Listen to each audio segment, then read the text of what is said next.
Praise the lord. యేసయ్య అతి పరిశుద్ధమైన నామములో మీ అందరికీ వందనాలు. ఈ దిన లేఖన భాగము మార్కు సువార్త 7వ అధ్యాయము 6వ వచనం.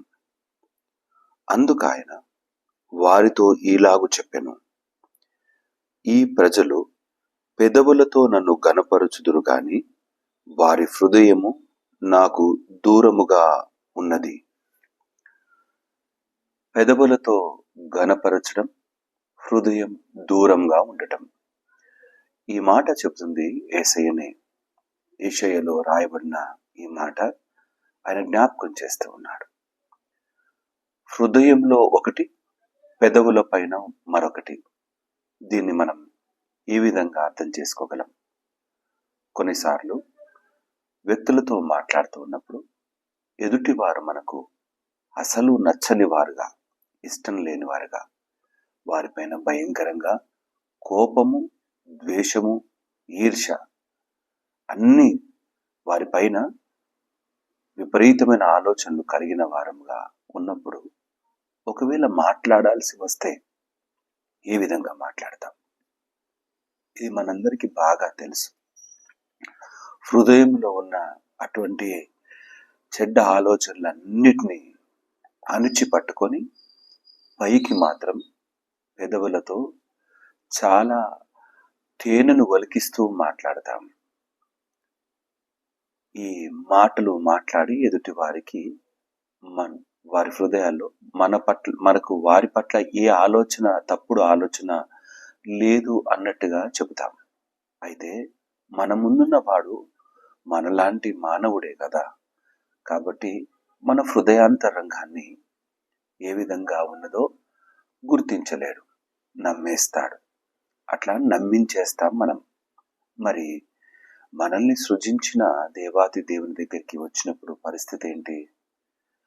మన హృదయంలో ఒకటి, బయటికి ఒకటి చెబితే ఆయన గ్రహించలేడా?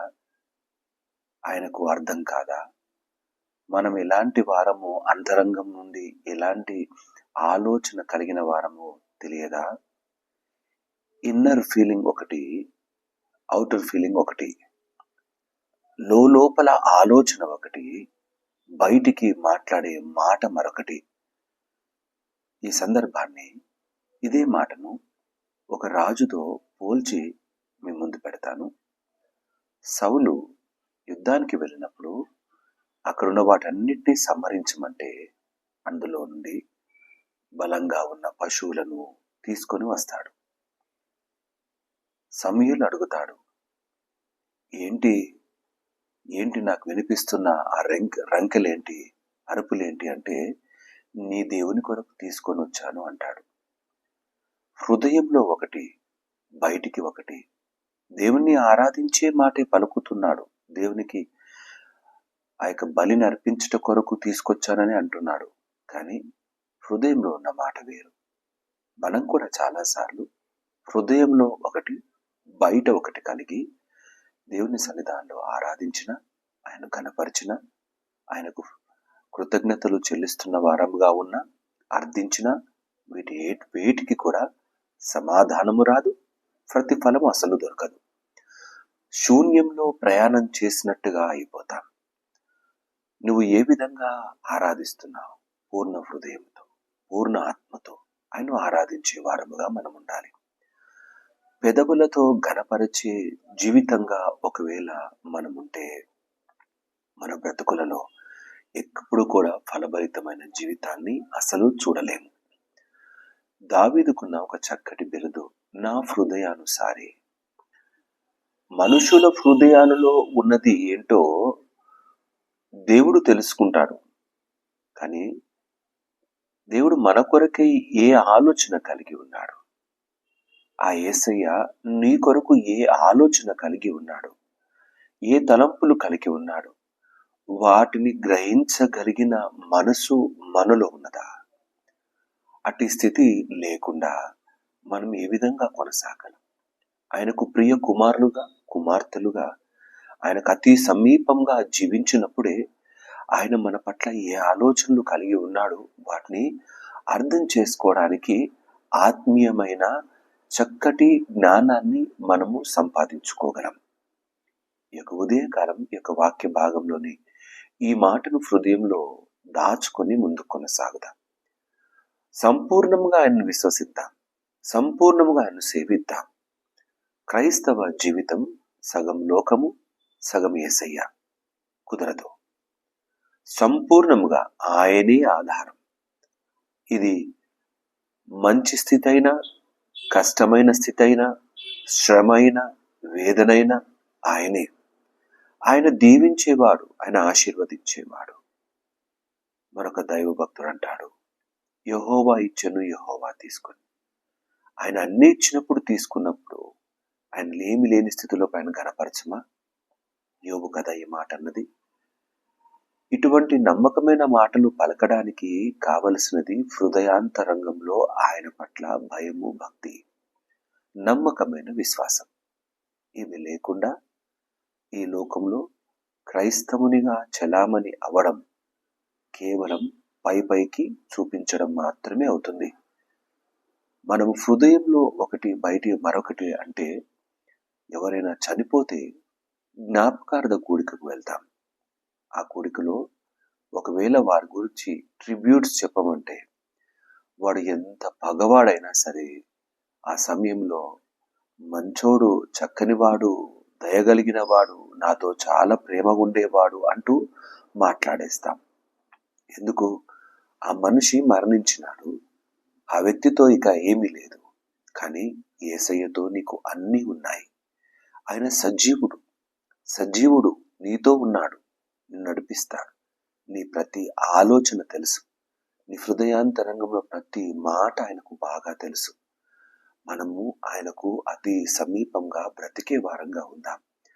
కేవలం పెదవులతో ఘనపరిచే వారంగా కాకుండా, పెదవులతో ఆరాధించే వారంగా కాకుండా, నమ్మకంగా హృదయమును ఆయన పాదాల యొద్ద కుమ్మరిస్తూ ఘనపరిచే వారముగా, ఆయన మాటను నమ్మకంగా వింటూ ఆయన సేవించే వారముగా, ఆయన నమ్మకంగా ఆయన సన్నిధానంలో మనము భయభక్తులు కలిగి ముందుకు కొనసాగే వారముగా, ఆయన ఆలోచనలను మాత్రమే మనం తీసుకునే వారంగా, ఈ లోక ప్రయాణంలో ఎక్కడా కూడా మనుషులలాగా, మనుషులు మనకు చూపిస్తున్న ఈ లోకపు మార్గంలో కాకుండా ఆయన మార్గంలో నడిచే వారముగా కొనసాగుదాం. అప్పజెప్పుకోవడం మనల్ని మనం ఆయనకు, మన హృదయము ఆయనకి ఇచ్చిన తర్వాత ఆ హృదయాన్ని వెనక్కి తీసుకునే పని ఉండడానికి వీల్లేదు. మనము ఆయనలో ఉందాం, ఆయన మనలో ఉన్నాడు, నమ్మకంగా నడిపిస్తాడు. ఈ ఉదయకాలం ఈ యొక్క చక్కని లేఖన భాగంలోని ఈ మాటలు మన బ్రతుకులలో నిలుపుకునే వారంగా ఉందాం. అయ్యా, నేను హృదయాంతరంగం నుండి నేను ఘనపరుస్తాను, ఆరాధిస్తాను, స్తుతిస్తాను, పెదవులతో కాదు అనే మాట పలుకుదాం. ఎందుకంటే ఈ లెక్క మనము మనుషులకు కాదు, దేవునికి అప్పజెప్పే వారంగా ఉన్నాం. ఆయన లెక్క అడిగిన దినమున మన లెక్కలు తప్పైపోతే మనకు శిక్షా విధి మన కొరకే సిద్ధంగా ఉన్నది. మనల్ని ఎంతగానో ప్రేమించినాడు, ఎన్నో ఈవులనిచ్చినాడు, ఎన్నో ఆశీర్వాదాలు ఇచ్చినాడు, ఎన్నో గొప్ప కార్యాలు మన బ్రతుకుల్లో జరిగించి నడిపించినాడు. ఇటు నమ్మకమైన జీవితంలో ఆయనను తప్ప ఇంకెవరిని గనపరచగలం? హృదయాంతరంగం నుండి ఆయన గనపరిచే వారముగా, ఆయనకు లోబడే వారముగా బ్రతుకుతూ ఈ జీవితంలో నమ్మకంగా ముందుకు కొనసాగుదాం. దేవుడి మాటలు దీవించి ఆశీర్వదించును గాక. ఆమేన్. తల వంచుదాం, ప్రార్థన చేసుకుందాం. మా ప్రియ యేసయ్య, మీకే స్తుతులు తండ్రి. మాలో నీవు ఉన్నావు, మమ్మును నీవు నడిపిస్తున్నావు. దేవా, మేము పెదవులతో ఘనపరిచే వారంగా కాకుండా, పై పూత కలిగిన వారంగా కాకుండా, అంతరంగం నుండి బలమైన నీ విశ్వాసం కలిగిన జీవితంలో నిన్ను నమ్మకంగా ఆరాధించే బ్రతుకులో మమ్మల్ని నడిపించమని ప్రార్థన చేస్తున్నాను. యేసయ్య, నా తండ్రి, ఈ వాక్యం విన్న ప్రతి బిడ్డను పేరు పేరు వరుసన నీ సన్నిధానాన్ని తీసుకొని వస్తున్నాను. కృపలో భద్రపరచు దేవా.